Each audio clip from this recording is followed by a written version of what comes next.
Scott's with an absolutely amazing guest. I love the fact that we're closing out our show with this guy. You know, I've enjoyed so much sitting here talking to Dan Caro. He's got this book out called The Gift of Fire.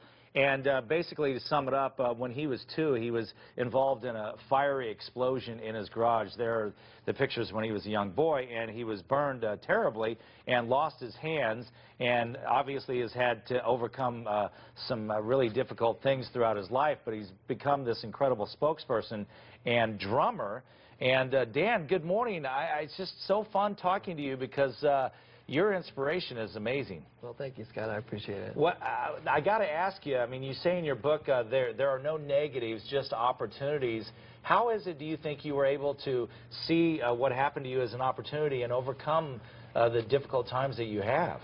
Well, you know, it took a while for that attitude to develop. Right. A lot of things changed for me after Hurricane Katrina, and I started to see that throughout my entire life, people saw me as an inspiration, because I was always trying to go to be an equal to everybody, to do everything that anyone else could do.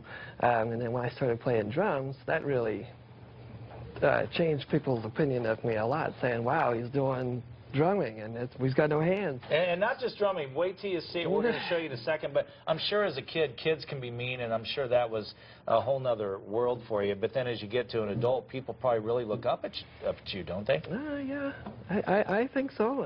I've kind of, I didn't want to look at things like that in the beginning. Right. I was just trying to get by, doing my thing. Right. And you know, as I've grown and matured a lot, I start to acknowledge that, you know, I've been given a gift.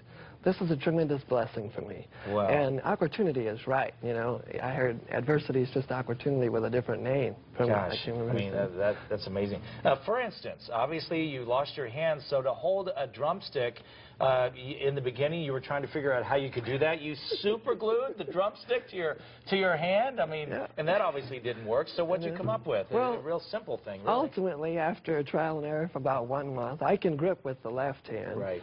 I can grip here. It took a long time to build a muscle, but in my right hand, I don't have as much grip here, so I developed the technique where I use a tennis wristband with several rubber bands wrapped around it, and I just put it on. So in the end, it was kind of a simple thing, but it works the best, right? It was fantastic. It works great. That is awesome. Let me just say where you're going to be today. You're going to be at the Barnes & Noble. You got to go meet Dan. You absolutely have to. At Shea and the 101 at 2 o'clock this afternoon, and then at 7 o'clock tonight, and then tomorrow the Barnes & Noble at Chandler Fashion Square at 7 o'clock. So will you play drums at the bookstore? I don't know. All right. We're trying to work that out. All right. I don't know. Well, we're excited to hear you. Thank you for coming by. It's a real inspiration to talk to you. And the book, again, is called The Gift of Fire. And so I'm sure folks are going to really be interested in seeing you. But we want to hear you. Appreciate it, Scott. Thank All you. right.